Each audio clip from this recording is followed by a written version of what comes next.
Im Namen der Organisation möchte ich allen einen guten Morgen wünschen. Ich bedanke mich für die Bereitschaft zu einer zweiten, vermutlich ebenso interessanten Runde im Rahmen des heutigen Vormittags. Und da unsere Kollegin Eva Kowalska ohnehin schon symbolisch mit dem Hufen scharrt, um zu starten, daher wollen wir nicht länger auf die Folter spannen. Bitte sehr. Okay, danke vielmals.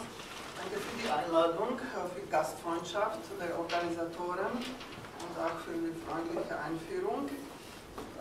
Ich habe zwar 5 Seiten, aber die sind mit 14 Wort, also gedruckt. Es ist nicht zu lang, aber ich möchte das gerne lesen.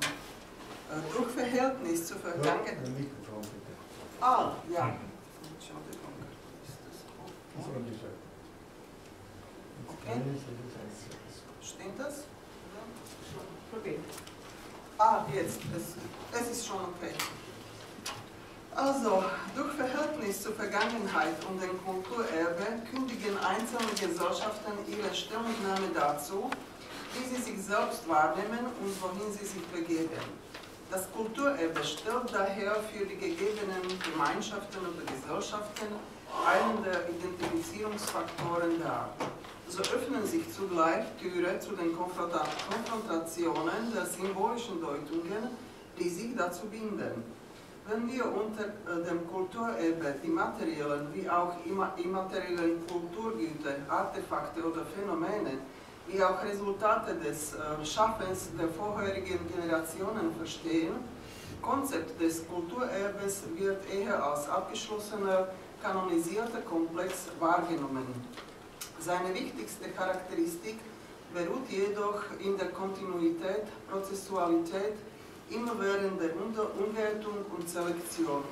Für einen Historiker, eine Historikerin ist gerade Konstruieren und Interpretierung das interessanteste Feld, auf dem sich besonders Verhältnis zu der Ideologie enthüllt. Sie definiert, was wichtig sei, auf der individuellen und gesellschaftlichen Ebene zu erinnern. Die Kulturgüter treffen ein und verschwinden aus dem Kulturgedächtnis, lassen ihre Spüre darin und aufs Neue ihre ursprüngliche Botschaft umschreiben.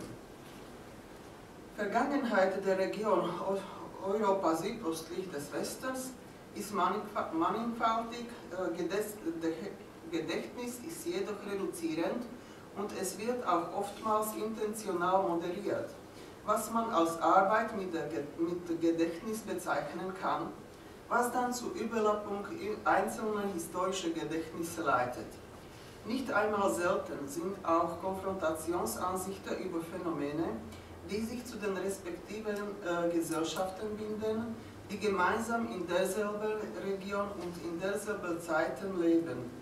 Die einzelnen Narrative regen dann die Individuen zur Selbst- oder Identifizierung mit ihm oder ihr passender ethnisch, religiös, konfessionell und so weiter definierter Gruppe an, abgesehen davon, ob den verschiedenartigen historischen Komponenten auch unterschiedliche Deutungen zugeschrieben worden waren. Auch die Narrative selbst werden moderiert, durch Geschichtsschreibung, Schulsystem, Medien, Formen der Sozialisierung und so weiter. Intentionell wird in diesem Prozess auch Verweisen, Ausklammerung, Vergessen oder Ignorieren angewendet.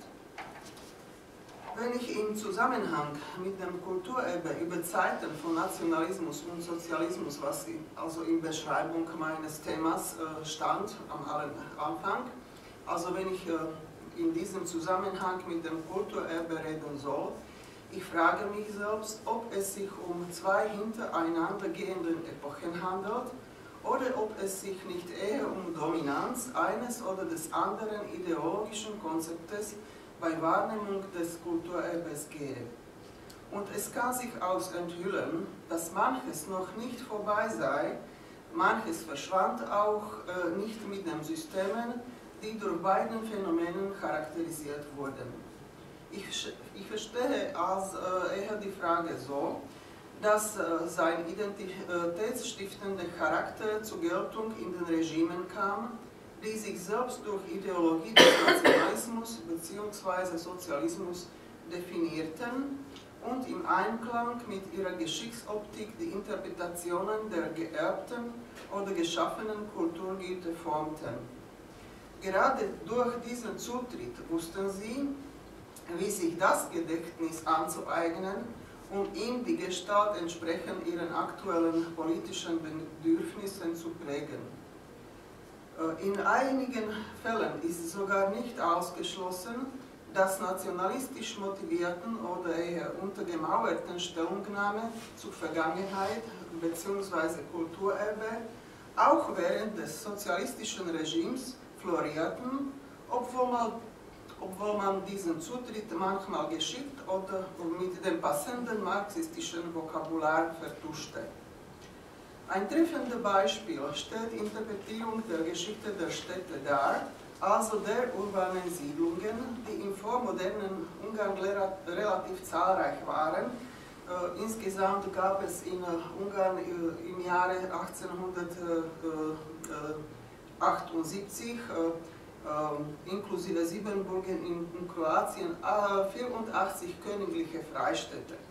Jedoch, trotz dieser Zahl, hatten die keinen bedeutenderen Anteil an der Bevölkerungszahl. Ungarn hatte eindeutig den landwirtschaftlichen Charakter. Schaut man nur daran, wie man Geschichte einzelner Städte in der heutigen Slowakei, jetzt beziehe mich mehr zu der Slowakei, weil diese Situation ist vielleicht auch von Interesse für das Publikum und gehört auch zu dem Thema. Also wenn ich daran schaue, wie man Geschichte dieser Städte in der Slowakei forschte und interpretierte, hier taucht Anwendung mehrerer Interpretationen einer Vergangenheit auf, die sich im konfessionell, sprachlich, auch sozial diversifizierten Raum abspielte.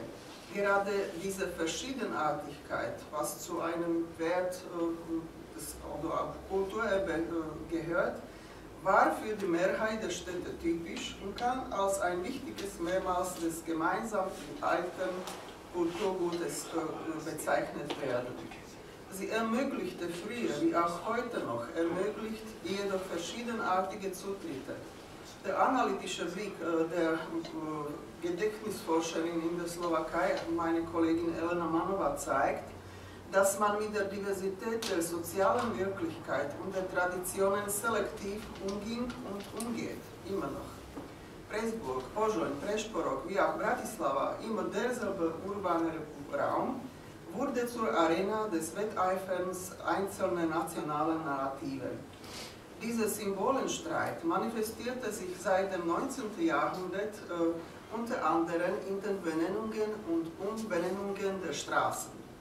Dem gesamtungarisch-magyarischen Pantheon, der auf der Straßentafel also verwirklicht wurde, konkurrierten die historischen Persönlichkeiten oftmals vom Orte mit der aufs Deutsch präsentierten bürgerlichen Identität. So zum Beispiel im Laufe der großen Aktion der amtlich verordneten Umbenennungen der öffentlichen Räume im Jahre 1879 setzten sich solche Persönlichkeiten durch, die mit der Stadt direkt verbunden waren. Man kann dies als Manifestation des lokalen, aus Deutsch artikulierten Patriotismus verstehen, der Loyalität gegenüber den politisch dominanten Magyaren übergeordnet worden war. Zum Ende des 19. Jahrhunderts setzten sich jedoch bereits solche historischen Persönlichkeiten durch, die den lokalen Horizont überschritten und ihre gesamtnationale, also ungarisch-magyarische Bedeutung verkündeten. So kam zur Geltung zum Beispiel auch István Bocskai, der eigentlich die Stadt belagert und bedroht hatte, oder auch kroatische Barnikola Miklošević Zrini, Ferenc Rákóczi II. Und sein General Miklos Bercsényi, die die Stadt wahrscheinlich nie besuchten. Dieser Mechanismus replizierte sich dann später in Form der Ablehnung von Erinnerungen jener historischen Persönlichkeiten, die nicht in die Vorstellung über die Stadt als Ort wo man die Wurzel der slowakischen nationalen Agitation finden wollte, hineinpassten. Mittels der zentral und institutionell definierten Politik der Benennungen und Denkmäler verankerte sich Bild der Stadt als Bestandteil oder eher Szene der Entwicklung der tschechoslowakischen oder sogar slowakischen Nation. Obwohl die Stadt nach 1918 lebhafte Entwicklung erlebte und neue Straßen rasch zunahmen, man fand nicht mehr Platz für die Darsteller der vorherigen Dynastien, nicht nur auf den Straßentafeln, ja sogar im öffentlichen freien Raum. Und das traurige Beispiel von dem Denkmal von Maria Theresia, der 1920 gestürzt wurde, ist nur ein Beispiel dafür. Im Einklang damit verschwand auf lange Zeit aus dem lokalen Gedächtnis und ihre Manifestation auch die 100-jährige Tradition der Krönungen von ungarischen Königen und Königinnen. Es hängt nicht nur mit der tschechoslowakisch oder auch slowakisch motivierten Gedächtnispolitik zusammen, sondern auch mit der Shift in der Wahrnehmung und Interpretierung der Geschichte selbst. Besonders die marxistische Methodologie basierte an der Interpretierung der Vergangenheit als einer Arena des Klassenkampfes und der Adel, die Dynastien und das Bürgertum als Urheber der Modernisierung waren im historischen Diskurs nicht mehr anwesend. Der nationalistische Akzent blieb jedoch in der Geschichtsschreibung erhalten, trotzdem, die immer nur zu dem aktuellen Gebiet geschlossen in den Staatsgrenzen gezogen wurde. Und dieser Zutritt ist oftmals auch heute zu beobachten, aber das ist nicht nur der Fall der slowakischen Historiographie. Im Einklang mit oben erwähnten Erscheinungen der offiziell deklarierte Tschechoslowakismus einerseits, aber auch tatsächlich gepflegte Nationalismus andererseits während der ganzen Existenz der Ersten Republik behandelte Kulturerbe sehr selektiv. Nicht anders war es auch während des realen Sozialismus, also nach 1948. Wenn wir beim Phänomen der multiethnischen und multikonfessionellen Städte bleiben, die urbane Historiographie ignorierte schweigend für lange Zeit dieses Hauptmerkmal des Ungarischen, also im verengerten Sinne auch des slowakischen Städtewesens. In der Nachkriegszeit, besonders nach dem erwähnten Jahre 1948, hat man die Optik, die alles Slowakisches hervorhob, und ein anderes Phänomen bereichert. Also es kam etwas mehr dazu. Einige Aspekte waren einfach ausgelassen, so zum Beispiel Referenzen auf den deutschen Charakter vieler Städte.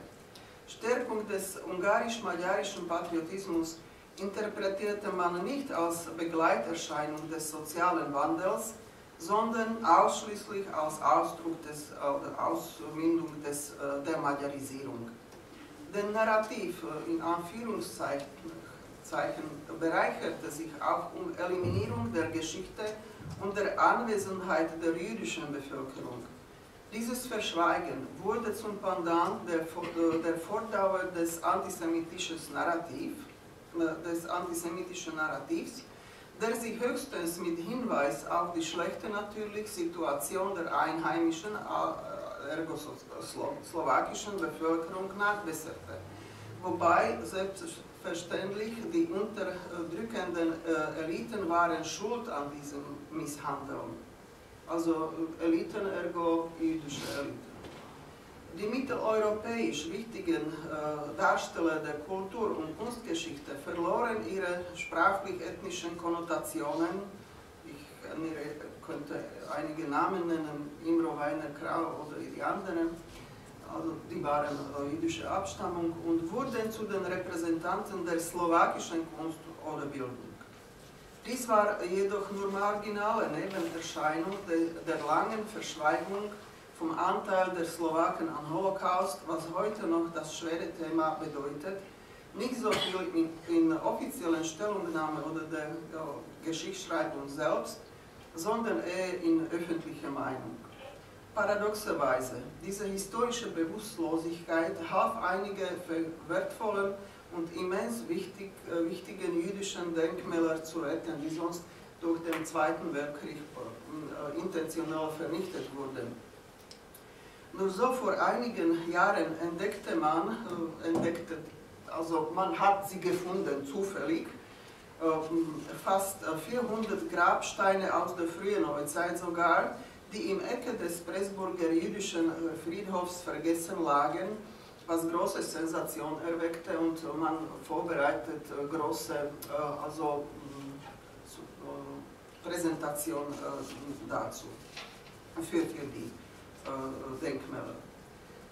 Eine nicht reife Stellungnahme zur Geschichte, die im Falle der slowakischen Gesellschaft durch zahlreiche Rupturen im Laufe des 20. Jahrhunderts verursacht oder formiert wurde, wobei sich immer Optik und Interpretierung änderte oder mussten geändert werden, spiegelte sich unumgänglich in der Einstellung vieler vorherigen wie auch gegenwärtigen Generationen zum Kulturerbe wider. Manches aus dem materiellen Gedenkfonds, was die Eliten repräsentiert hat, wie Schlösser, Kurien, antiquarische Objekte, manche historische Bibliotheken, fielen zum Opfer des Bruchs in der Kontinuität der Besitzer- und Eigentumsverhältnisse. Besonders negativ zeigte sich Entfremdung der Zeitgenossen von den Artefakten, auf Entstehung deren sie keinen Anteil hatten, und nicht einmal im häuslichen Milieu nahmen sie die Überlieferung solcher Anteilnahme über. Die Tendenz, die komplexe Geschichte durch einschränkende Optik der eigenen oder nationalen Identität anzusehen, und muss man sagen, in Wirklichkeit ist es auch rückwärts projiziert, leitet notwendig zum Reduktionismus. Man schließt die unpassenden Narrative aus, die musealen Präsentationen zeigen nicht solche Objekte, die an die Existenz der anderen hinweisen könnten, oder die anderen werden mit Hilfe der Sprachnormen mindestens in den Beschreibungen der Musealobjekte als unsere deklariert. Hier meine ich auch ein sehr interessantes Phänomen in der Slowakei, große Diskussionen, die unser Institut und ich selbst auch provozierten. Man schrieb die magyarischen Namen in der slowakisierten Form. Das ist meiner Meinung nach Umschreiben der Geschichte. Und man wehrte sich dagegen, entstand eine Diskussion, Symposium in historischen Zeitschrift finden Sie die historischen Namen, aber man hat einen Sprachgesetz genommen, der das kodifiziert. Also zurzeit ist es so, dass Historiker schreiben auf historische Weise, aber Publizistik und Schulbücher benutzen sich natürlich diese slowakisierten Formen. Zum Beispiel Zici. Zici mit Cze. Das ist auch slowenisch mit Baciani mit Cze und nicht Y und I, sondern so. Sollte das schreiben, aber das ist keine Tafel. Das ist manchmal sehr merkwürdig. Ich bin empört darüber natürlich. Man verheimlicht auch verschiedenartige Benennungen einer und derselben Lokalität, nur um die vorherigen oder gegenwärtigen Grenzen symbolisch zu vereinen.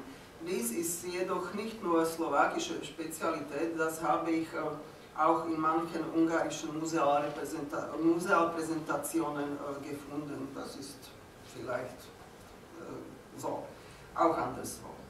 Alles deutet an, dass Sprache als Nationalsymbol der nicht-nationalen Vergangenheit dominieren soll und die eigentlich umschreiben kann und sie eigentlich auch umschreiben kann, auf diese Weise. Man sollte jedoch auf jene Illusion verzichten, dass Geschichtsschreibung auf der Ebene des Schulunterrichts, der Aufklärung, zum Beispiel in Form der Musealexpositionen, Ausstellungen, Vorlesungen oder in ihrer akademischen Form der wichtigste Gestalter des Geschichtsbewusstseins sei. Dieser komplizierte Prozess ist vielmehr durch Traditionen, historische Stereotypen, die familiäre oder schulische Ausbildung, durch zweckmäßige politische Propaganda, wie auch persönliche Erfahrungen geprägt. Sogar Kunst- und Informationsaustausch werden dank dem starken Einfluss der Sozialmedien manchmal zum dominierenden Teil der Gestaltung des historischen Bewusstseins, obwohl es oft kurzatmig sein kann. Jetzt möchte ich das Bild. Ja. Trotzdem ist das Streben nach einer seriösen Darstellung komplizierter Ereignisse in ihrer Vielfalt und nach dem selbstbewussten Wahrnehmung der Kulturerbe aus der facettenreichen Vergangenheit nicht notwendig nutzlos. Hier kann ich auf meine eigene Erfahrung mit dem Heimkehr der aristokratischen lutherischen Familie nach Bučany, die früher auch als Bučan nannte, hinweisen. Diese Familie residierte im damals völlig katholischen Dorf für mehr als 100 Jahre lang und hatte große Verdienste um Entwicklung des Dorfes, also sie entwickelte Landwirtschaft, bauten Zuckerfabrik, haben Sozialsorge um ihre Untertanen und so weiter. Obwohl ihr pompöses Schloss seit einiger Zeit in Ruinen liegt, das ist so, ja, das ist, also Architekten haben das also aufgezeichnet und ich glaube, das ist wirklich ein Zustand zurzeit. Obwohl dieses Schloss fast in Ruinen liegt und ihr Grab im Friedhof auch nicht besser aussah, jetzt muss ich mich ein bisschen selbst loben, ich initiierte mit Hilfe der Dorfverwaltung und dort lebenden Geschichtsliebhaber archäologische Ausgrabung und Sanierung dieser Gruft, was mit immenser Freude wahrgenommen wurde. Ich war wirklich überrascht. Und ich kam dazu nur deswegen, weil ich mich mit den Archiven von Familie seit langem beschäftige und das hat mir sehr großes Material brachte und ich habe gesehen, wie diese Familie sich entwickelte und was sie für die Kultur in Ungarn bedeutete. Natürlich, erst einige öffentliche Vorlesungen und Teilnahme der freiwilligen Mitarbeiter an der Sanierung entdeckten vor den Bewohnern eine interessante und facettenreiche Geschichte ihres Dorfes und machte sie sehr interessiert an Wiederaneignung dieses Teiles der Kulturerbe. Also sie waren wirklich begeistert und sie haben sich an diesen Ausgrabungen beteiligt. Und das bedeutete, der Grab, wo früher eine Kapelle stand, das wurde abgerissen.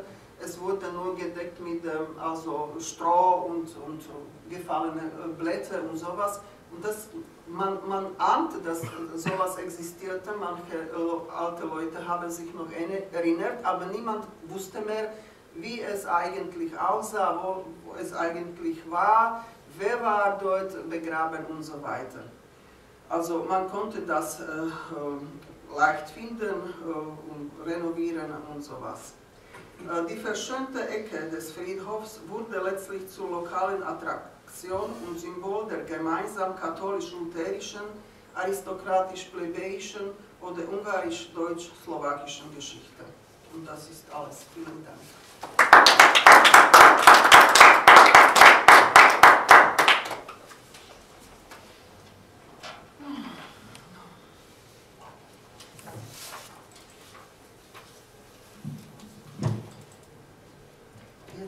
Jetzt sollte ich moderieren. Ja.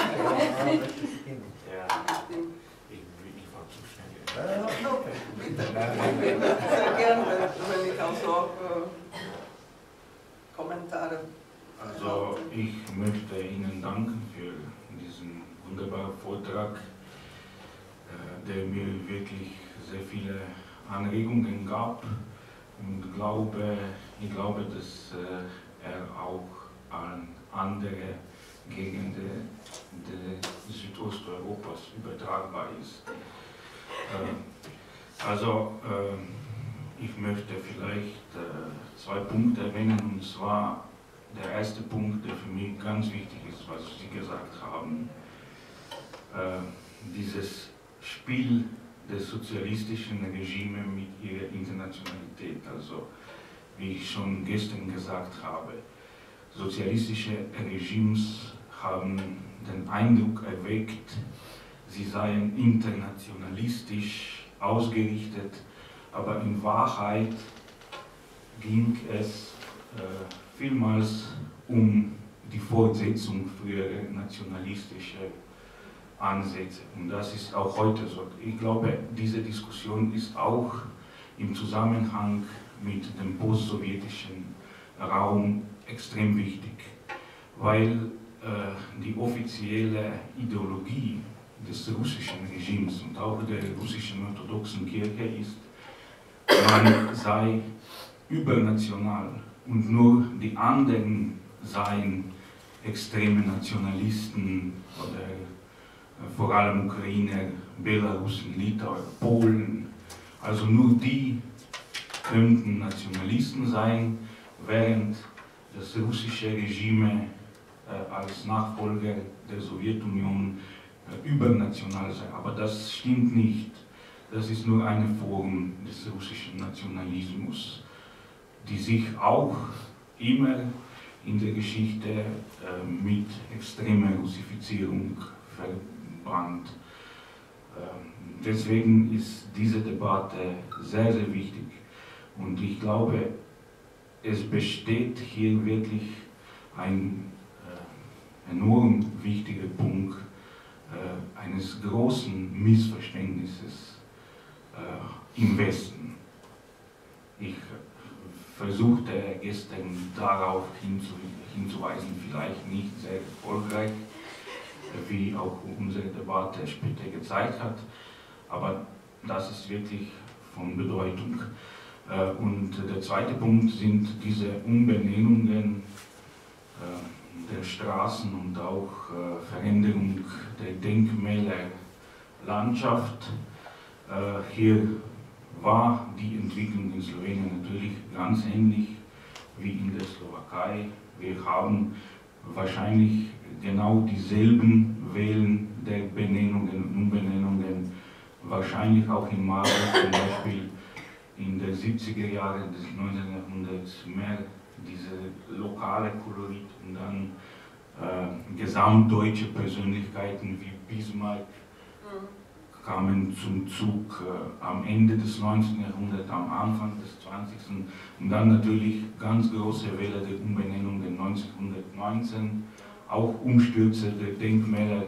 In Marburg wurden zum Beispiel der Kaiser Franz Josef, der Kaiser Josef II., der Erzherzog Johann, der Admiral Wilhelm Tegetthoff, der sogar in Marburg geboren wurde, entfernt, und dann später auch noch der Marburger Bürgermeister Andreas Tapainer und natürlich alle Versuche, wenigstens Tegetthoff zurückzubekommen, in den öffentlichen Raum in Slowenien schlugen bisher fehl.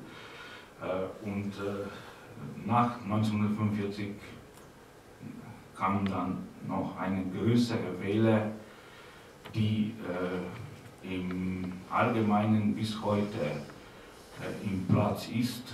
Natürlich hier sind die Unterschiede zwischen verschiedenen Städten und Gemeinden in Slowenien sehr groß.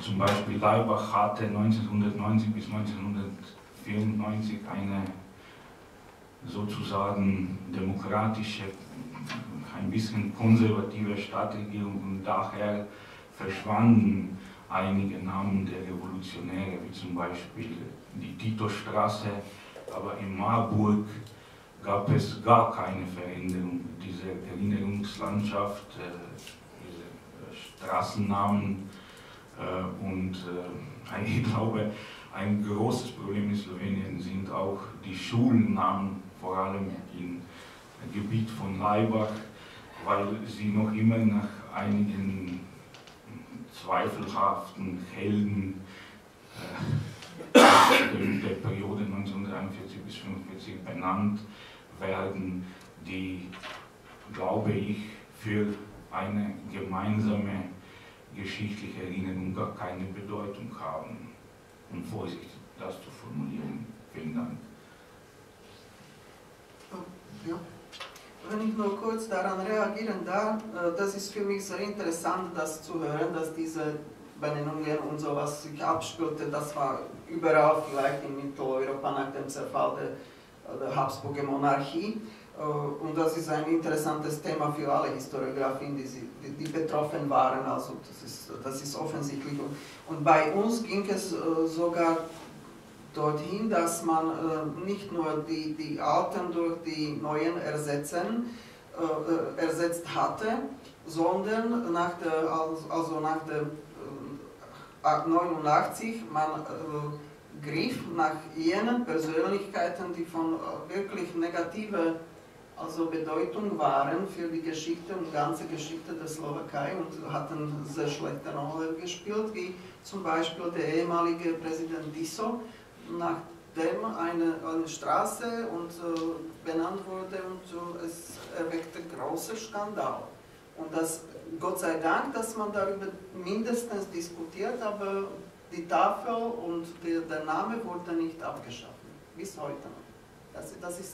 Das ist schrecklich und das gehört nicht zu dem Kulturerbe, natürlich, das gehört zu der historischen Gedächtnis, der dann weiter mit dem Kulturerbe manipuliert.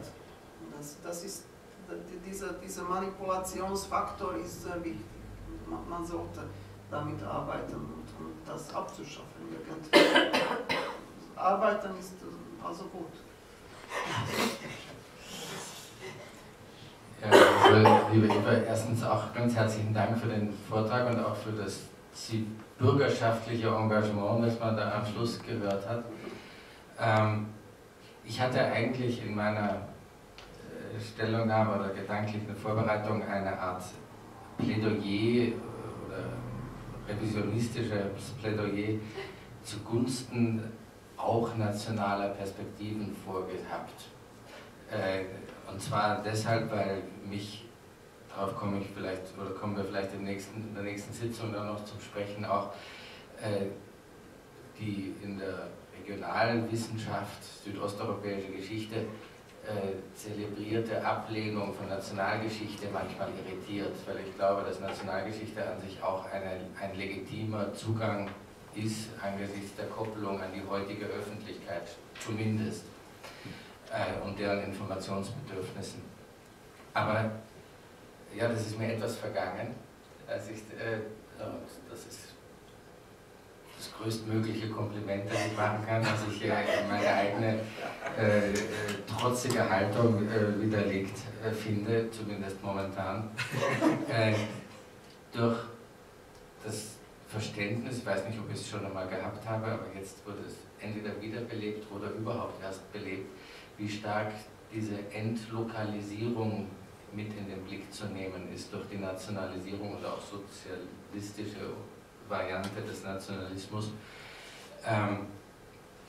Das hatte ich irgendwie nicht so richtig vor Augen, obwohl ich es eigentlich zum Beispiel in Zagreb im umgekehrten Prozess zum Teil gesehen habe. In der Altstadt, ich weiß nicht, ob das jemand anders vor Augen hat, wurden ja ganz vereinzelt, aber doch die deutschen Straßenbezeichnungen aus der Zeit des Vormärz im Wesentlichen wieder freigelegt. Nicht systematisch, aber einzelne. Und ich glaube auch eine systematische Wiederverdeutlichung der alten bürgerlichen und lokalen Erinnerungslandschaften kann man gar nicht anstreben oder muss man nicht anstreben, aber sozusagen eine Erinnerung daran, dass es eine andere Schicht auch der Erinnerung und der Vergangenheit auch gibt, außer derer, die man auf den heutigen Tafeln sieht, ist ungemein wertvoll und wichtig und wäre wahrscheinlich in der Slowakei und in Slowenien, wo es vielleicht nirgends oder fast nirgends der Fall ist, genauso schön machbar, wie man das in Zagreb gemacht hat. In Zagreb kommt es vielleicht auch daher, weil das dann auch wieder gepasst hat zu der Betonung des Mitteleuropäischen ab 1990, 91 und auch vielleicht, weil diese deutsche Schicht der bürgerlichen Kultur, der Stadtkultur, territorial so unproblematisch ist. Niemand kommt in Zagreb darauf, dass Österreich oder gar Deutschland daran irgendwelche revisionistischen Forderungen knüpfen könnte. Das ist natürlich de facto in Slowenien auch ausgeschlossen oder in der Slowakei, aber vielleicht durch die Nähe von Pressburg zur Grenze oder von Marburg zur Grenze irgendwie ein etwas größerer Schritt, das zu tun, als es in Zagreb der Fall war. Aber was es eigentlich bedeutet, dass dieser Zentralismus, der, ich würde sagen, nicht erst mit dem Sozialismus und auch nicht erst mit 1918, sondern im ungarischen Fall eben mit der Dualismuszeit eigentlich begonnen hat, und in Griechenland vom Anbeginn an, in Serbien auch von Anbeginn an, man sagt dann immer, das französische Modell wurde genommen, aber ich würde fast sagen, eigentlich hat man in vielem lokal dann eher das italienische Modell genommen. Wenn ich durch Italien fahre, versuche ich immer zu verstehen, wie diese ganzen komischen Straßennamen in der Ortschaft X und in der Ortschaft Y, wo sie genau gleich sind, überhaupt zustande kommen. Der 8. Mai oder der 26. Oktober, das sind jetzt erfundene Daten, aber ich kann sie mir eh nicht merken, aus der italienischen Nationalgeschichte. Die da sollen überall die gleiche Bedeutung signalisieren und überall hat der Ort nichts mehr zu melden. Das ist eigentlich eine ganz merkwürdige Vorgangsweise und Auslöschung des Örtlichen und vielleicht etwas, was wirklich ein bedenkliches Kulturerbe, selbstgeschaffenes Kulturerbe, jüngeres Kulturerbe in Europa südöstlich des Westens und auch südlich des Westens, wenn man Italien mit in den Blick nimmt. Danke.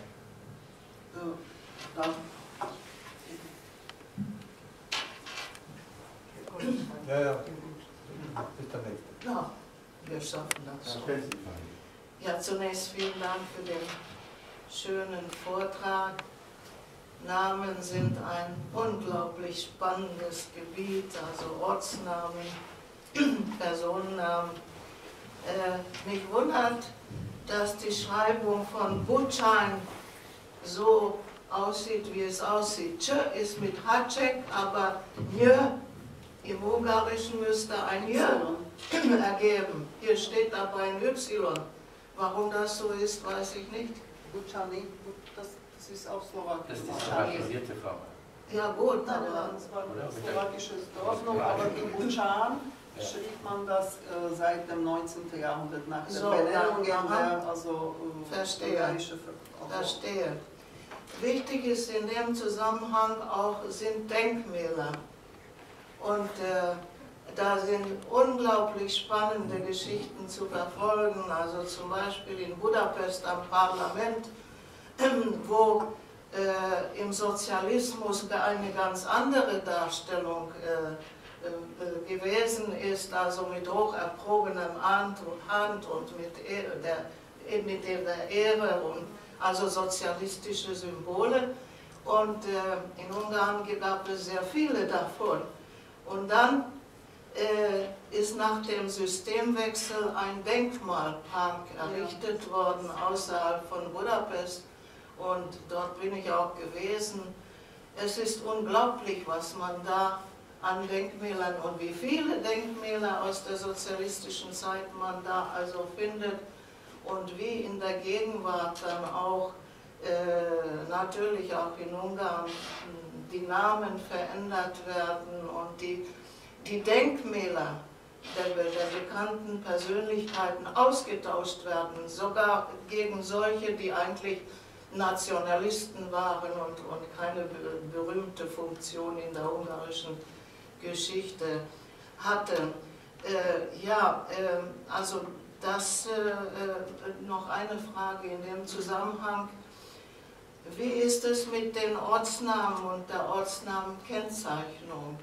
Also ich bin nicht mehr sicher, in Siebenbürgen, aber vielleicht auch in der Slowakei wurden dann die ungarischen Ortsnamen entfernt und nur also die jeweiligen neuen Ortsnamen waren zu lesen. Die ungarische Regierung hat dann dagegen auch schärfstens protestiert und dann wurden sie wieder aufgestellt. Wie ist das in der Slowakei?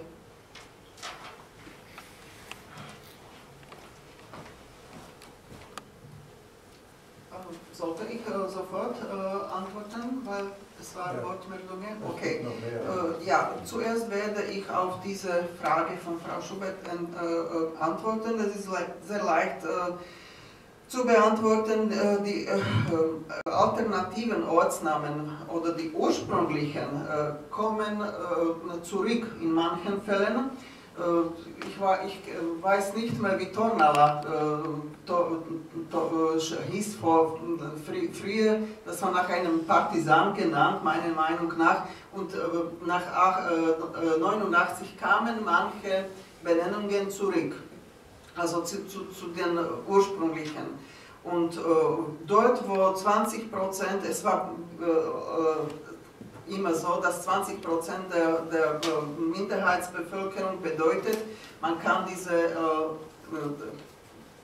alternative oder ursprüngliche Namen auch benutzen. Auf den Tafeln, Straßen, also Ortstafel am Ende und Anfang des Ortes. Das ist möglich. Jetzt ist meiner Meinung nach diese Prozentenzahl gesunken. Ich bin mir nicht sicher, aber ist gesunken. Also man kann sie ausnutzen. Und Familiennamen, das ist das heikle Problem, das habe ich nur kurz darüber gesprochen. Und das Park, das kenne ich, das ist sehr interessant und es ist immer besser als ein Denkmal oder eine Statue zu vernichten. Man sollte das weiter mit konkreten, also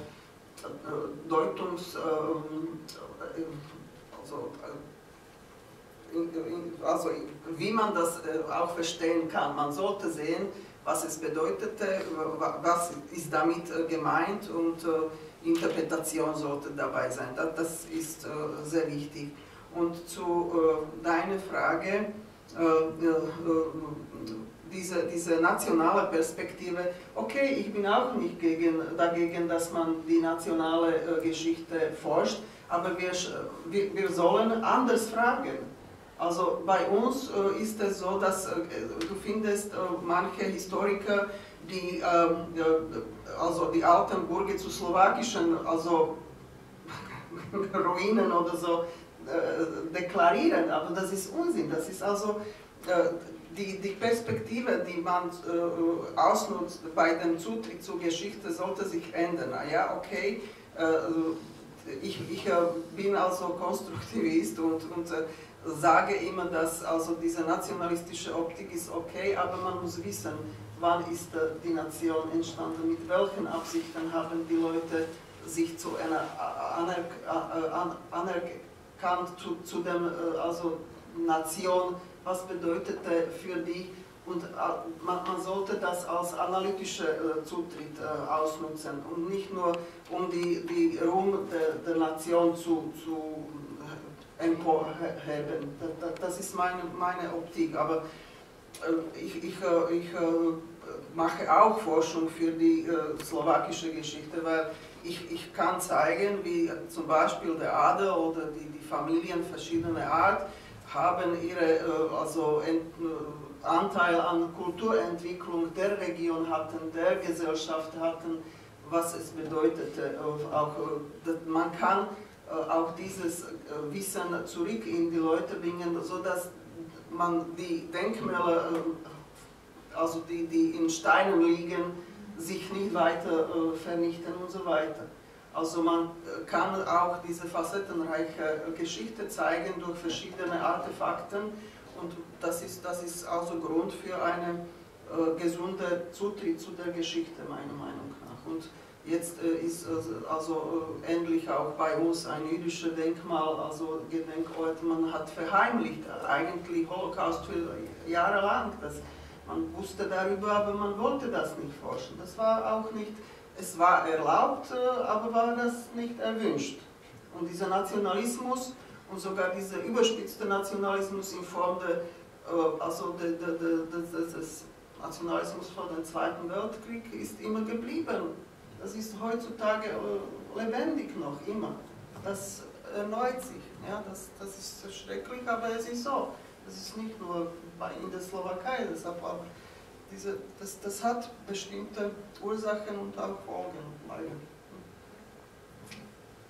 Ja, vielen Dank. Eine Ergänzung an Kollegen Kleving. Und zwar in Zagreb gibt es Ortsnamen bzw. Straßennamen, aber in zwei Sprachen. Ja, Kajkavisch und Deutsch. Ich weiß nicht, ob das aus Vormärz oder aus der Bach-Periode stammt, aber ungefähr ist schon Vormärz, ja, 1850, vor 1848. Stellen Sie sich vor, dass das zum Beispiel in Maribor oder in Bratislava, in Pressburg vorkommen würde. Unvorstellbar. Also deutsche Namen in solchen Städten wie, oder sogar ungarische Straßennamen in Bratislava. Wir sind nicht in Helsinki, wo es alles ja zweisprachig ist, oder in Brüssel, aber dort ist die Geschichte nicht insofern belastet. Was Zagreb betrifft, also die Haltung der Kroaten zum Deutschen, zum Deutschtum, zu Österreich, ist ja positiv nach wie vor. Wir können uns erinnern an den 10. April 1941, die Agramer Bevölkerung begrüßt ihre deutschen Befreier. Ja, damals mit Recht, kann man sagen. Und 1991, Danke Deutschland, ein bekanntes Lied. Also es ist kein Problem, deutsche Namen, kajkavische Namen sogar hervorzuheben. Das ist das gemeinsame Kulturerbe. Aber in Vukovar gibt es keine kyrillische Orts- und Straßennamen. Es könnte vielleicht Deutsche geben. Gerne. Vukovar ist ja bis zur Hälfte eine deutsche Stadt gewesen, sogar 1920, als die Kommunistische Partei Jugoslawiens dort gegründet worden ist. Ist deswegen auch gewählt worden, ganz symbolisch.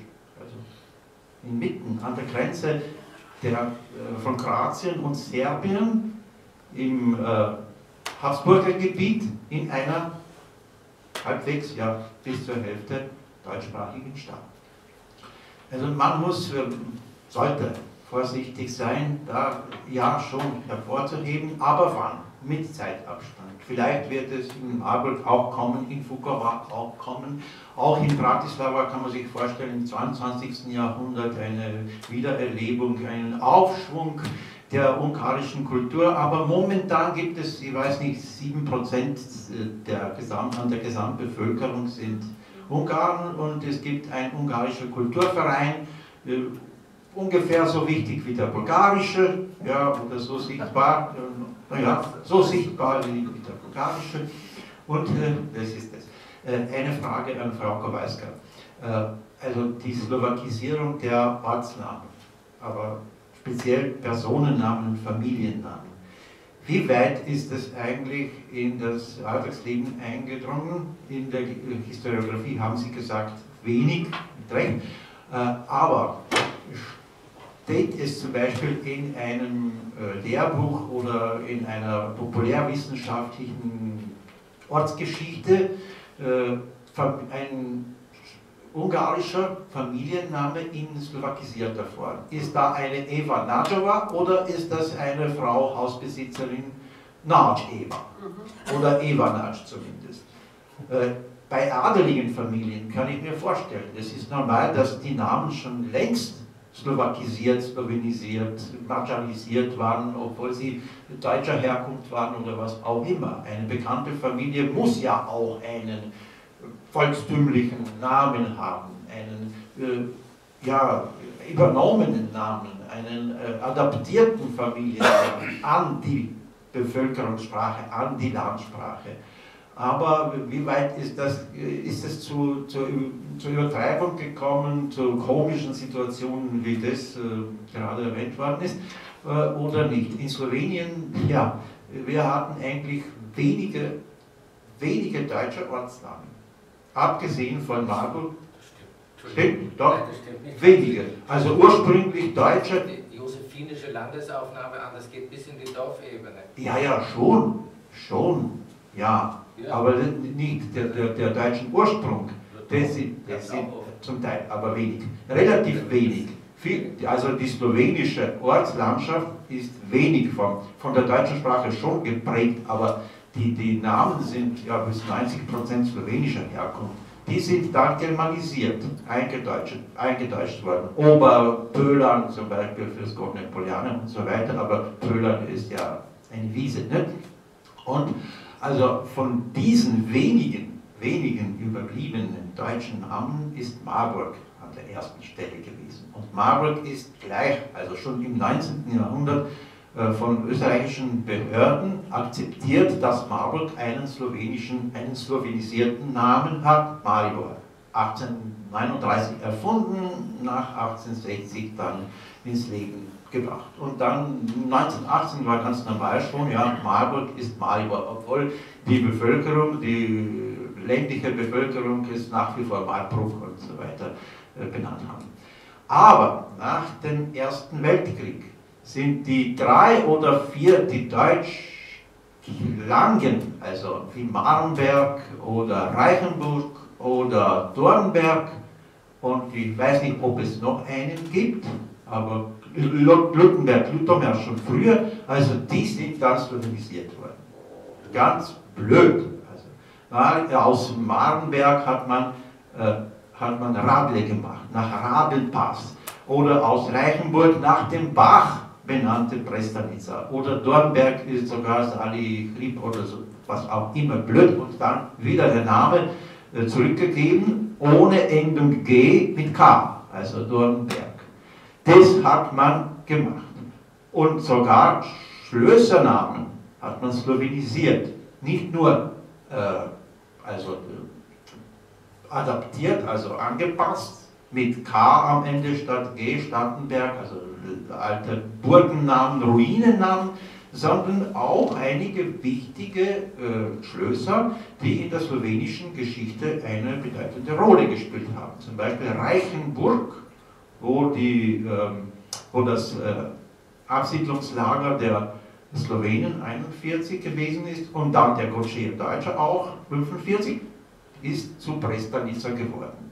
Jetzt gibt es der Ort Prestanica, aber das Schloss heißt Reichenburg.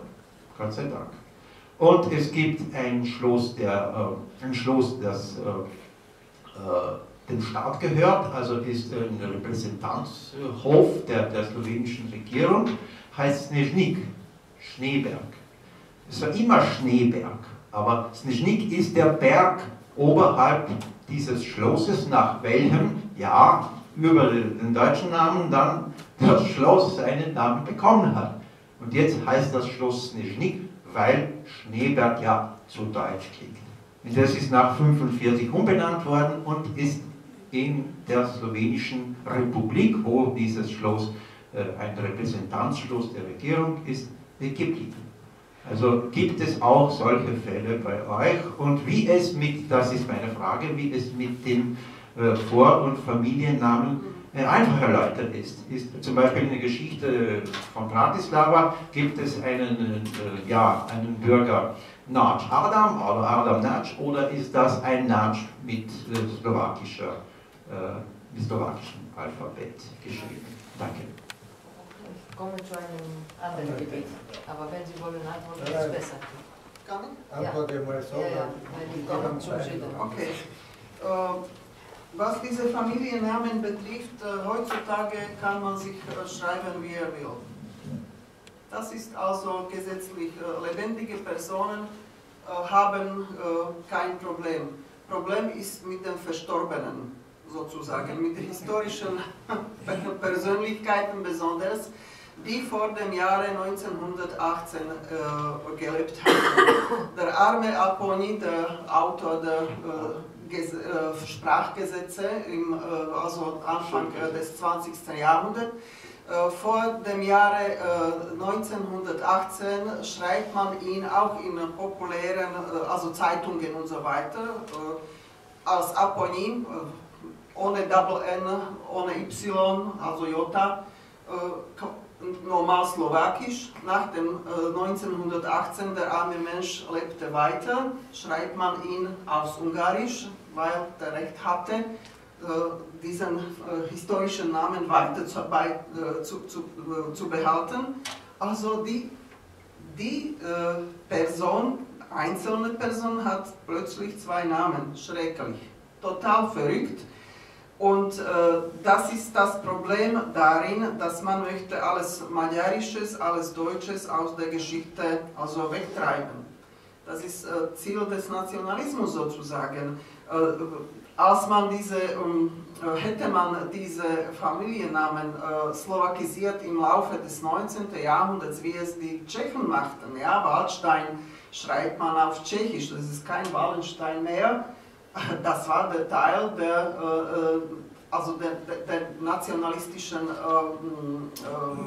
Auslegung der Geschichte, die man heutzutage ablehnen kann, aber es ist so geblieben, es wurde schon also verankert im Gedächtnis, auch durch Lehrbücher und so weiter und so fort. Aber man macht nichts mehr davon. Heutzutage zum Beispiel mit Wallenstein streitet man nicht mehr, ob er Slowake oder Tscheche oder wer war es eigentlich, oder Deutsche. Ja? Aber bei uns begann diese Welle der Umbenennungen gerade nach dem Zweiten Weltkrieg, also diese Ortsnamen verschwanden mit den Magyaren, also als sie der Bürgerrechte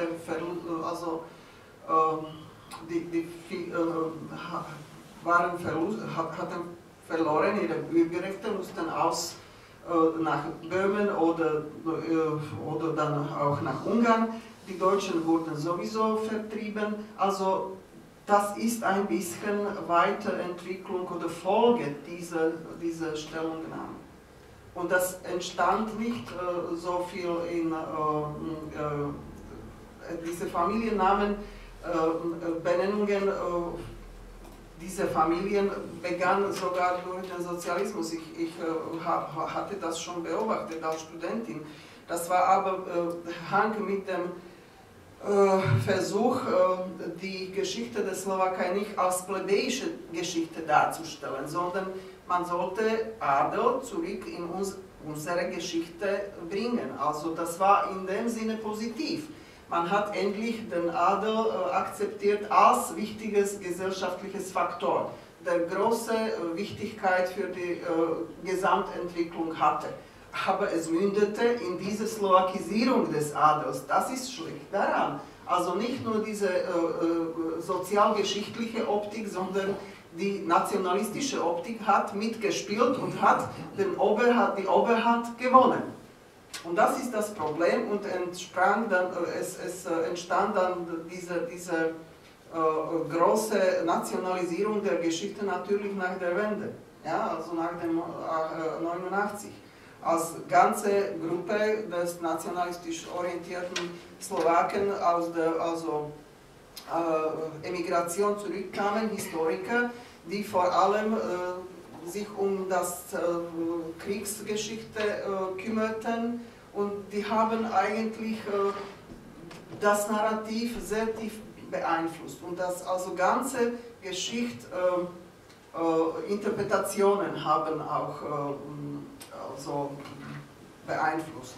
Und das ist der Zutritt zu der Geschichte. Es kam nicht zu Umbenennungen von Burgen und sowas. Das war nie der Fall. Die große Welle der Lokalbenennungen entstand nach dem Zweiten Weltkrieg, mit der Vertreibung von Ungarn. Die sollten also weggeschmissen werden von allen möglichen,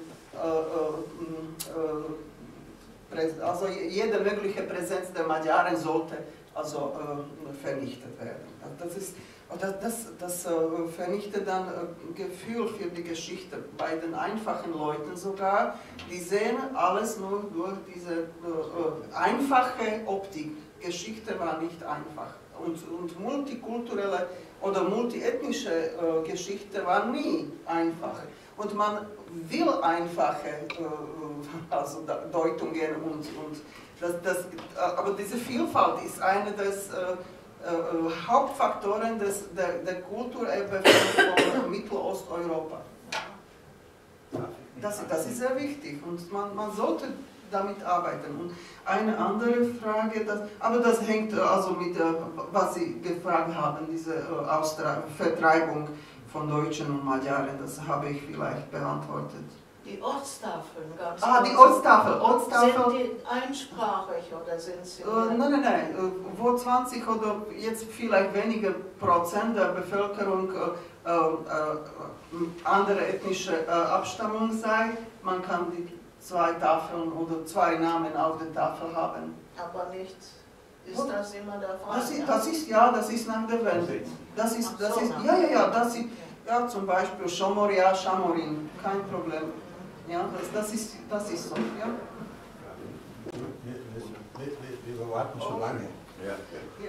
Bitte. Ja, ich warte schon. Das ist eine sehr, sehr gut, interessante Sektion. Und ich möchte zuerst mit einer allgemeinen Frage beginnen und dann komme ich mit euch zum Süden. Wie ist es in anderen Ländern, außerhalb von Südosteuropa? Wie ist es in Deutschland? Wie ist es in Frankreich? Wie ist es in Italien? Und wie ist es im ehemaligen Ostdeutschland? Dort ist viel verändert nach der Wende, oder? Gut, das ist meine Frage. Nicht nur an Sie, aber überhaupt. Damit wir nicht mit dem Bedenken bleiben, dass es nur bei uns unten passiert, in diesem sozusagen südosteuropäischen Gebiet. Also, ich möchte jetzt manche Beispiele von uns unten geben, die sind zweiteilig. Also wenn man Athen besucht und am Syntagma-Platz ist, Syntagma bedeutet Verfassung, weil dort im Jahre 1843, eine Gruppe von Griechen wollten wieder Demokratie haben und vor dem Königspalast alle verlangten Verfassung. Gut. Aber rundherum, bis heute, alle Straßen und nicht in einem so Gehweg von 5 Minuten, sondern kilometerlang, alle Straßen sind benannt unter den Namen der Mitglieder der Königsfamilie. Diese Königsfamilien gehörten nicht Griechen, waren entweder Deutsche oder Dänen und sie sind viel oder mehr gehasst, nicht geliebt. Mit Ausnahme von Konstantin, der die Balkankriege gemacht hat. Und sogar bis weit weg ist eine große Boulevard unter dem Namen Alexandra. Alexandra war eine Prinzessin vom Ende des 19. Jahrhunderts. Gut, also außerhalb dieser Gegend, die bis heute, wir haben seit 1974 keinen König, aber nie ist in Diskussion gekommen, dass wir diese Straßen, die Namen der Straßen ändern hätten. Das ist Geschichte, ist geblieben. Aber die Ortsnamen im fast ganzen Griechenland sind kritisiert. Und sie sind noch immer es ist noch immer ein Gräzisierungsprozess. Und deshalb war ich einmal in eine Kommission angerufen und dann habe ich mich zurückgehalten und weg, weil sie wollten die Namen der kleinen Ortschaften in Pyrrhus beenden. Also zum Beispiel Sudena. Sudena ist ein Village, ein Dorf, woher auch mehrere Intellektuellen stammten, der Aufklärung, aber niemand weiß im heutigen Ministerium darüber. Und das Dorf ist benannt unter dem Namen eines Baums, Platania. Und das war so verschiedene. Auch in der Gegend von Athen herum, da sind verschiedene Bezirke, Ortsnamen, entweder albanisch oder slawisch. Die sind unbenannt, man sieht in den Autobussen den Namen Artemis, aber niemand weiß, wo Artemis ist. Alle wissen, dass wir nach Vargisa fahren. Und Vargisa ist bei allen bekannt, oder? Sparta, das ist eine ehemalige Arbrecher-Familie, immer fahren wir nach Sparta. Also das ist eine gemischte Erinnerung von der Vergangenheit und dem Alltagsleben und was der Staat ordnet. Wie es hier rundherum um die Habsburger Vergangenheit geht, ist es bei uns die Osmanenzeit, die man möchte löschen, schon nach der Gründung des Staates. Nur, was die Straßenbenennung betrifft, im ersten kleinen Staat, es gab in der Osmanenzeit keine Straßenbenennung, soweit ich weiß. Also die Straßen sind von Anfang an von dem Staat oder von den Bürgermeistern genannt. In manchen Orten sieht man auch Statuen oder Straßennamen mit Heroen von dem Bürgerkrieg, entweder von der rechten Seite oder von der linken Seite. Das ist zum Beispiel Aris Velouchotis Statue steht in Capenissi. Das sind Spannungen, aber auf der anderen Seite sind auch andere Tendenzen, die das Respekt der historischen Vergangenheit akzeptiert. Das möchte ich nur sagen und vor allem, ich warte auf die Antwort meiner ersten Frage. Gut, ich hätte gern von ganz was anderem geredet, weil ich glaube, dass es auch dazu gehört. Wir haben bis jetzt über Fragen des Umganges mit dem kulturellen Erbe innerhalb von Europas südöstlich des Westens, also sozusagen internes Schauplatz. Und der Appell von vorhin, auch die Frage zu stellen, wie sieht es denn anderswo aus, führt mich auch dazu, obwohl ich das so vorher ausgedacht hatte. Nämlich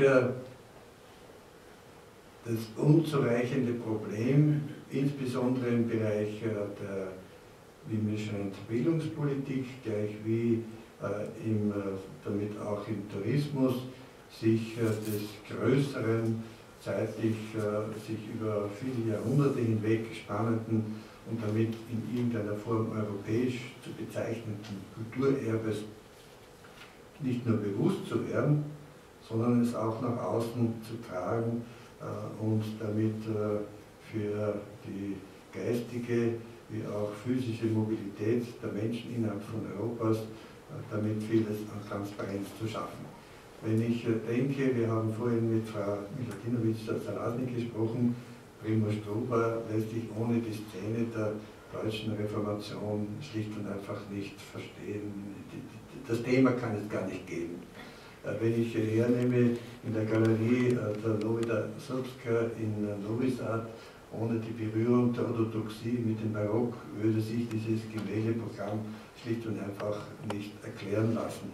Wenn ich gleichermaßen hernehme, welche Ausdrücke in den verschiedenen, sagen wir jetzt mal salopp, Balkansprachen existieren, die auf die Eisenbahn-Fremdenverkehrskultur des 19. Jahrhunderts zurückgehen, also auf die Internationalisierung des Verkehrs und Anteilnahme des damaligen europäischen Orients durch den Westen, oder wenn ich in irgendwelchen, im weitesten Sinne des Wortes, technischen Museen in einem der südosteuropäischen Länder unterwegs bin und etwa Eisenbahnmuseen und dort sehe, wie die politischen Maschinentechniken des 19. Jahrhunderts schlicht und einfach präsent waren, ehe dann andere und auch sozusagen nationale hinzukamen, dann sieht man daraus, dass es zumindest über viele Jahrhunderte, ob das im Mittelalter in gleicher Weise der Fall war, sei jetzt mal dahingestellt, einen intensiven Austausch zwischen Europa, was immer damit jetzt gewesen sein mag, und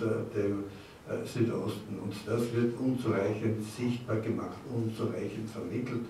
Und das Problem ist nun, man könnte annehmen, aus der bisherigen Diskussion, das würde jeweils darauf zurückzuführen, dass eine national- oder sozialistisch motivierte Perspektive das begründet. Man sieht das in westlichen Ländern genauso, in den meisten westlichen Ländern. Ich habe 2007 ein kleines Büchlein verfasst, das den Titel trug Reisen und Geschichte verstehen, um vor allem anhand verschiedenster touristischer Wahrnehmungen in diversesten Ländern ein Rezept, woran der Fehler liegt und was man tun könnte.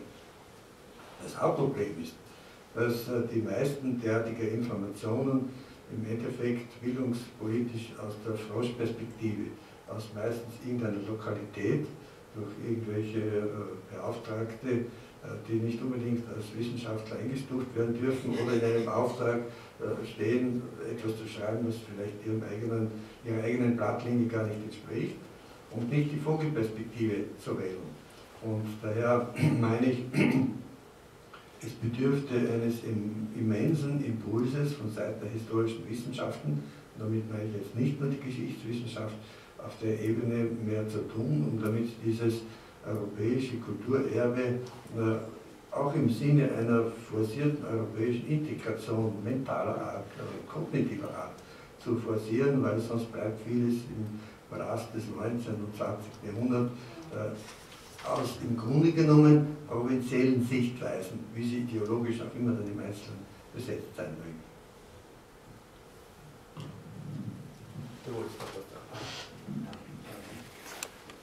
Eigentlich mehrere Fragen habe ich, es fällt mir keine ein. Ja. Frau Kowalska, die Ortsnamen in der Südslowakei, sind sie nach 48 oder 45 verschwunden, die ungarischen, oder nach 1918? Das ist die erste Frage. Ich hätte die Vorstellung, dass also nach dem Anschluss an Ungarn 1939 diese Aversion zu allem, was magyarisch ist, größer geworden ist als vor 1918, als das normal war. Und auch die Ortsnamen, glaube ich, die eindeutig ungarischer Herkunft, magyarischen Herkunft sind, die sind slowakisiert, zwangsläufig slowakisiert manchmal. Oder waren das schon übliche Namen, die von Slowaken verwendet worden sind, obwohl dort es keine Slowaken gibt. Das ist auch möglich. Ne? Dass einzelne Nachbardörfer in slowenischer Sprache zwar slowenisch heißen oder sind angepasst an die slowenische Sprache, aber dort Italiener oder Deutsche leben. Also das wäre meine Frage. Dann zweitens, wie es im Kernwesten ist, das ist auch interessant. Ne? Die Franzosen haben lange Zeit auch also keine Sympathie zur Regionalsprache, sei es provenzalisch, okzidentalisch, elsassisch oder was auch immer ist, gehabt. Also jetzt habe ich in Provence gesehen, überall auch provenzalische Ortsnamen, zwar nicht gleichberechtigt mit den offiziellen Namen, aber aus touristischen, kulturellen, was auch immer Gründen, steht auch Montpellier und dann Montpellier oder was auch immer dabei, kleiner geschrieben. Es ist auch so in Italien. In Italien, in der Provinz Udine, oben war die slowenische Minderheit anders als Triest und Görz, das also österreichisch war, aber oben Udine war schon 1866 italienisch. Dort war die slowenische Minderheit nicht anerkannt, bis 2001. Jetzt ist alles zweisprachig. Sogar einsprachig, nur Slowenisch steht das Kulturheim oder was auch immer und keine italienische Aufschrift. Also das hat sich mit der Zeit geändert. In Straßburg, das ist interessant, bin ich nur einmal gewesen. Ich bin in Straßburg gewesen, aber was Straßburg sagen, damit alle verstehen, dort gibt es, und das ist so ein Fall wie Zagreb, Vukovar, Bratislava, Maribor, das ist ein Fall, deutsche Straßennamen, alte deutsche Straßennamen gibt es nirgends. Es gibt doch elsassische, dialektale Namen, aber Deutsch vor 1918 hat es kein Straßburg gegeben. Es hat einen elsassischen Namen gegeben, Ortsnamen, Straßennamen, das war alles elsassisch, nichts Deutsch. Was heute steht, ja. Kommt jetzt? Was heute zu sehen ist, ist alles im Dialekt. Ja. Im Dialekt. Ich weiß nicht, ob ich von heute spreche, denn das war 2001. Aber ich glaube, oben hat sich wenig geändert. Unten, wo die Sprache verschwunden ist, Provenzalisch, ja, dort ist das alles hervorgehoben. In der Provinz Udine, wo die Slowenen auch relativ schwach sind, aber im Aufschwung seit 4 Jahrzehnten auch, die sind nicht mehr gefährlich. Auch in Kärnten gibt es mehrere Ortsnamen, auch dort, wo es kaum noch Slowenen gibt, weil es kein Problem mehr ist. Wo aber ein Problem vorhanden ist, dann wird alles umstritten. Ja, ist klar. Ne? Danke.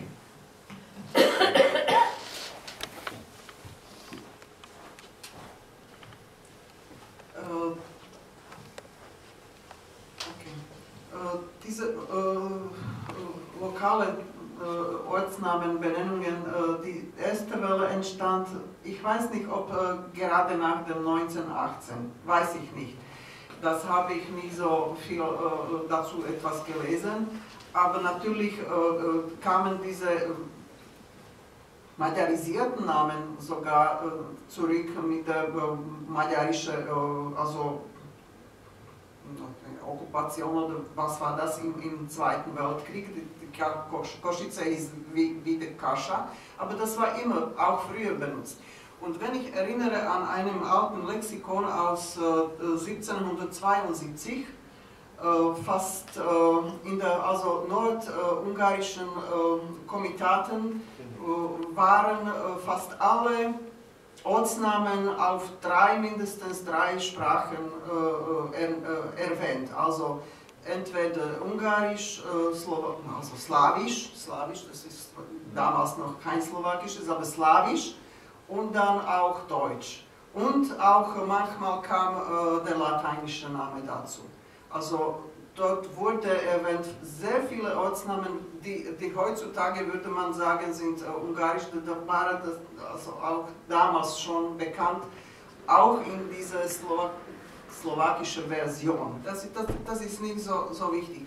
Aber was ist wichtig, ist diese massive Umbenennungswelle nach dem Zweiten Weltkrieg. Das war Hauptinitiative oder das war die Hauptperiode, als man diese Geschichte und gemeinsame Geschichte möchte man das ändern, rückwärts. Das ist Ziel dieser Aktion, das ist offensichtlich. Und was betrifft diese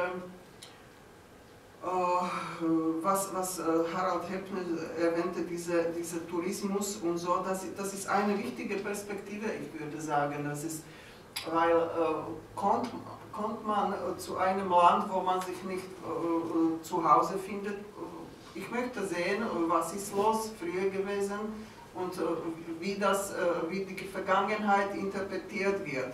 Und komme ich in ein Museum, wo nur einseitige Geschichte dargestellt wird, es ist etwa, und ich weiß mindestens etwas darüber, ich habe natürlich eine andere Optik und mich stört das. Einen einfachen Mensch, der sich über Geschichte nicht interessiert, da entsteht natürlich nur die Optik, die man ihm oktroyiert. Und man muss sich fragen, wer ist der diese Sachen oktroyiert? Staat oder ein Historiker? Wo ist die Kompetenz der Leute? Und das ist enorm wichtig für einen Historiker, mindestens darauf hinzuweisen, dass die Geschichte und die Auslegung der Geschichte oder die Interpretierung der Geschichte nicht einfach sei. Und man sieht das in den Monographien von verschiedenen Ortschaften, das ist ein populäres Fach, auch für Historiker. Manche Historiker verdienen sehr gut daran. Jedes Dorf möchte so ein dickes Buch über sich selbst haben. Also das ist wichtig, was man den dortigen Mitbewohnern bringt. Und Gott sei Dank ist es üblich heutzutage, dass man, falls auch, das war auch eine der Fragen, wie also populäre Schreiben sich benimmt zu diesen Problemen.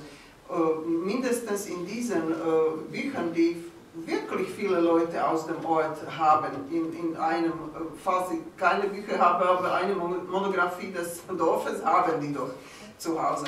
Und dort steht, manchmal ist es wirklich so, dass unser Dorf hieß damals so, unser Grundherr war so, es steht der Name, sei es slowakisch, aber in Klammern sind zum Beispiel die historischen Formen erwähnt. Mindestens das.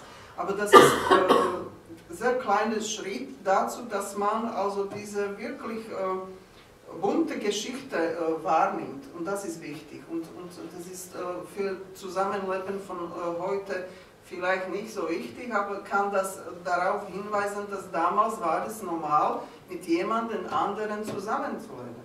Und das ist wichtig, was also für heute, das ist nicht Message, aber das ist eine große Aufgabe für die Historiker.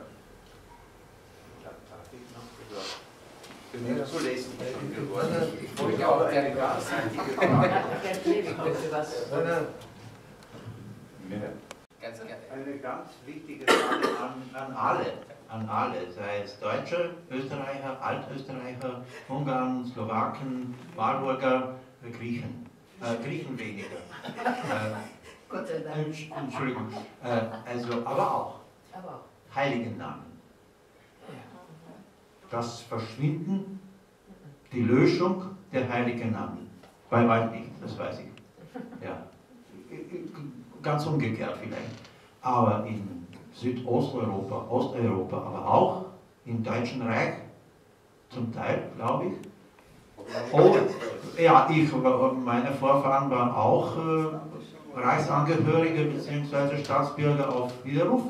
Bei uns haben die Deutschen 1941 im November als erste die heiligen Namen gestrichen und durch Schlössernamen ersetzt.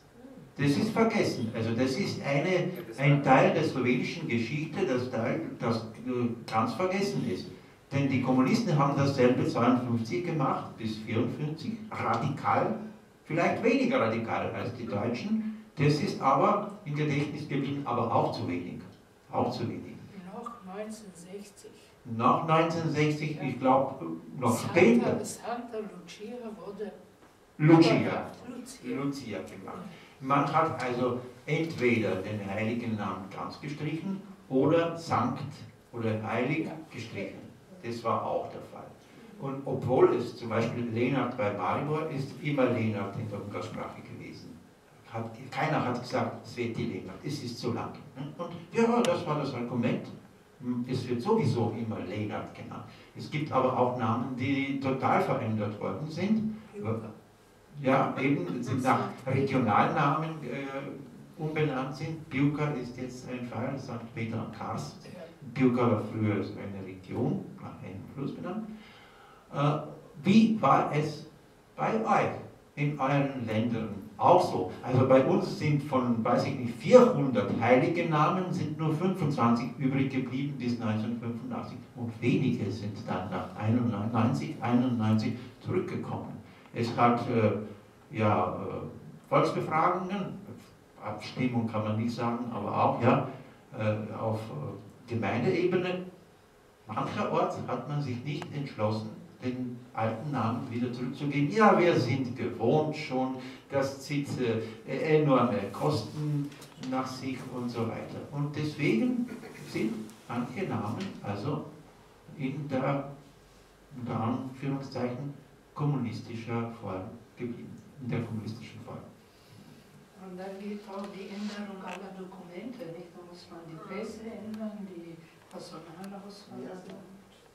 Das schießt in Unkosten. Also ganz kurz zum letzten. Das ist ein sehr interessanter Hinweis, der aber darauf auf ein auch in Deutschland und Österreich oft vergessenes Phänomen hindeutet, dass die Nationalsozialisten antikirchlich waren und antichristlich im Wesentlichen. Das haben sie aber außerhalb der Annexionsgebiete, wie hier, nicht ausgelebt. Bei den Ortsnamen jedenfalls nicht, dass ich wüsste. Ich denke, weder im wiedervereinigten Österreich noch im Altreich ist so etwas je vorgekommen. das war eben dann hier ein schönes, in Anführungsstrichen, Experimentierfeld, um diese Ausrichtung auszuführen. Das habe ich bewusst, ja, deswegen. Ja, aber ich würde in dem Fall ausnahmsweise sagen, das ist wirklich keine deutsche Tendenz oder auch kein deutsches Erbe in Slowenien, dass die Nazis das gemacht haben, sondern es ist ein nationalsozialistisches Erbe, das ich ausnahmsweise differenzieren möchte, weil es eben in Deutschland keinerlei Anwendung hatte und auch keine deutsche Tendenz ist, sondern eine nationalsozialistische gewesen ist. Ansonsten wollte ich noch gerne zu den, einfach aus Interesse zu dem, weil es mich besonders fasziniert, die slowenische Namenslandschaft, die ich dank der josephinischen Landesaufnahme intensiver mehr angeschaut habe. Aber interessant ist trotzdem, wie unterschiedlich man das lesen kann. Ich lese es ganz anders als Sie, die Landkarte, weil mir natürlich die deutschen Elemente ins Auge stechen. Und ich würde sagen, es ist gerade ein Phänomen, und ich erkläre es mir mit dieser, was ich ganz am Anfang einmal gesagt habe, sehr langen Integration des heutigen slowenischen Raumes in die deutschen institutionellen Zusammenhänge. Ich sage es jetzt deutsch, auch wenn ich Hochmittelalter meine. Naja, das finde ich Germanisch sagt man bei uns, Germanisch. Ja, aber das stimmt für die Hochmittelalter auch nicht mehr. Aber gut, auf jeden Fall finde ich es gerade ein Phänomen, dass es in Slowenien, obwohl der deutsche Bevölkerungsanteil auf dem Land verschwindend gering gewesen ist, oder nicht vorhanden vielfach, großteils nicht vorhanden, eben sehr viele zweisprachige Ortsnamen gibt, und zwar genuin zweisprachige. Ich würde Adelsberg, Urk fallen mir jetzt ein, die Dorfnamen habe ich vergessen, aber auch da gibt es ganz viele, und ich bin auch nicht ganz Ihrer Meinung, dass eine slawische Etymologie sozusagen einen deutschen Ortsnamen inexistent macht. Also Oberkrain ist kein Ortsname, sondern ein Regionalname, aber das ist der deutsche Name der Region, auch wenn der Krain die slawische Wurzel hat. Genauso wie Strelitz in Mecklenburg-Strelitz eine slawische Wurzel hat, aber ein deutscher Ortsname ist mit einer slawischen Wurzel. Insofern kann es diese Doppelungen von genuin slowenisch und germanisiertem slawischen Ortsnamen auch, würde ich hinzuzählen. Und dann komme ich eben auf eine sehr hohe Anzahl von Parallelführungen der Namen, die ich gerade auffällig finde, weil es zum Beispiel im Kosovo, wo es höchstwahrscheinlich im Mittelalter auch schon viele Albaner gegeben hat, das stelle ich hier so einfach in den Raum, trotzdem fast nur slawische Ortsnamen gibt, weil die Bevölkerung keine Dominanzposition hatte. Hier hatte der Adel aber eine Dominanzposition und hat Ortsnamen zugeteilt, vielleicht auch und verschriftlicht. Also ich finde es gerade das Slowenische besonders spannend dadurch, dass es diese, trotz mangelnder Präsenz des deutschsprachigen Bevölkerungsanteils, diese Doppelführung gibt. Daraus folgt eben natürlich nicht, dass das Deutsche irgendwie der bessere, richtigere oder sonst was Ortsname wäre, aber es ist ein historischer Name, den zu erinnern man sich im Sinne dieser Pluralität auch in Slowenien meiner Meinung nach einen Gefallen tun würde, nicht hundertprozentig und nicht überall, aber sozusagen die theoretische Existenz so eines Namens. Und ich bin auch nicht ganz überzeugt von Ihrem Argument, ich habe es zwar selber ins Feld geführt, dass Agram natürlich sich leichter tut als Marburg mit so einer Ambivalenz umzugehen, wegen der geringen politischen Bedeutung von deutschen Erbe in Zagreb. Aber in Marburg kann man sagen, 1941 und der Vernichtungswille des Großdeutschen Reiches gegen die slowenische Bevölkerung hat das diskreditiert, ganz stark. Das bezweifle ich nicht. Aber wenn man dann hinzunimmt, dass zum Beispiel in Pressburg, Bratislava, eigentlich ein verbündeter Staat des Deutschen Reiches war, der erst ganz kurz vor Kriegsende die Seiten gewechselt hat und wo die Deutschen nicht als Vernichter des slowakischen Volkes aufgetreten sind, trotzdem das Gleiche gemacht hat, so grosso modo, mit den Ortsnamen und den Straßennamen, kann man, denke ich, erkennen, dass es nicht immer rationale Gründe, also rationale erklärbare Gründe hat, warum man das tut. Und vielleicht ist 70, 75 oder 80 Jahre nach Kriegsende in Marburg auch Platz für lokales Gedenken. Ich bin mir nicht sicher, aber ich halte es nicht für ausgeschlossen, dass es nicht schlecht wäre. Also, da Also ich würde als Marburger sagen, dass diese Zeit noch nicht gekommen ist. Also ich würde mich da sehr wünschen, aber vor 10 Jahren hatten wir einen Zwischenfall, dass der Bürgermeister von Laibach, Zoran Jankovic, mit einem T-Shirt aufgetreten ist: Ich bin ein Mariborer, in Anspielung auf Kennedy aus den 16 Jahren. Und das löste dann in Marburg eine große Empörung vor, die natürlich auch mit dieser Dichotomie zwischen Laibach und Marburg zu tun hatte. Aber doch kam auch diese tiefe, ich möchte nicht sagen antideutsche Stimmung, aber doch ein noch immer gespanntes Verhältnis zu diesem deutschen Erbe.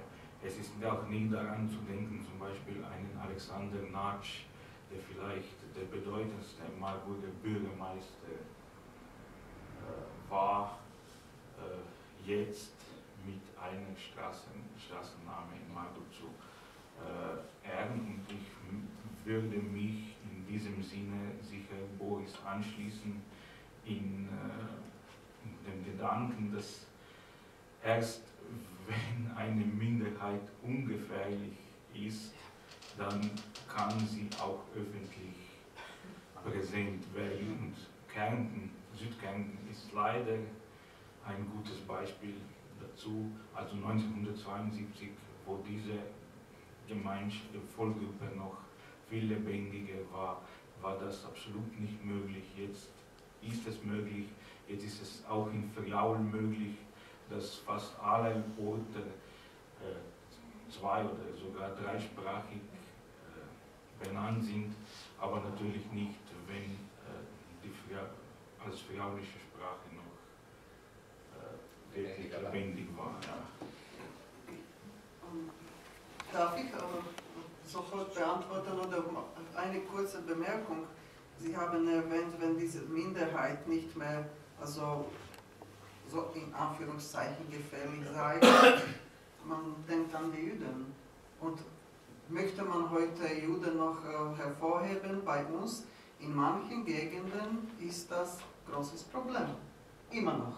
Und die Juden sind also zahlenmäßig gering.